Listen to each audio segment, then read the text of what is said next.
Hello guys, আসসালামু আলাইকুম। আপনারা সবাই কেমন আছেন? আশা করি আপনারা সবাই ভালো আছেন, আমিও ভালো আছি।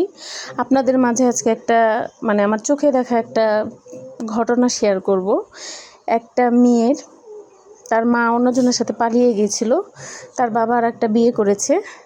তো ওরা দুই বোন ছিল। তো এক বোনকে পালিত দিয়ে দিয়েছিল, আর এক বোন ছিল। তো সৎ মায়ে খুব অত্যাচার করতো, খাইতে দিত না। ওরাও অনেক কষ্টে মানুষ হয়েছে। পরে সে মেয়েটা ঢাকায় চলে আসছে, এসে একজনের বাসায় ছিল, কাজ করত। তো তখন সে ওখানে থাকতে লাগলো। থাকতে থাকতে সে অনেক বছরই থাকছে, 6-7 বছর থাকছে।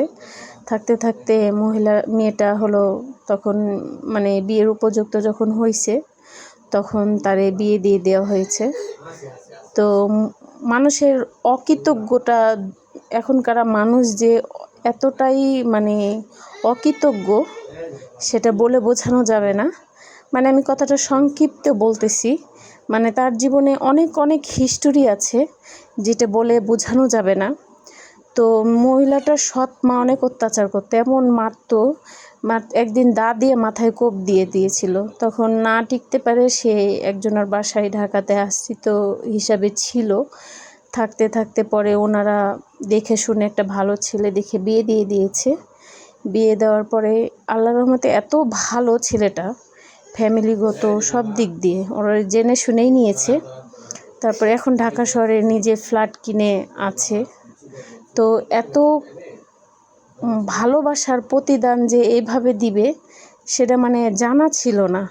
যে তার সৎ মা এত অত্যাচার করতো, সে খাবার পাইতো না, মানুষের বাড়ি থেকে ফ্যান চায় এনে খাইতো, যে হাঁসকে খাওয়াবো এ কথা বলে অনেক কষ্ট করছে। তারে জামা কাপড়, পোশাক আশাক, টাকা পয়সা, গয়না গাটি দিতে কোনো কিছুতে কমতি রাখেনি। আল্লাহর রহমতে একটা মা বাপ যতটুকু করে তার চেয়েও বেশি করেছে তার জন্য। কিন্তু তার প্রতিদান যে সে এভাবে দিবে, আমার চোখে দেখা। তো আমি চোখে দেখেছি, আমার কেউ না, আমি চোখে দেখেছি, জাস্ট আপনার মাঝে শেয়ার করলাম। মেয়েটা এতই কষ্ট করেছে জীবনে, কিন্তু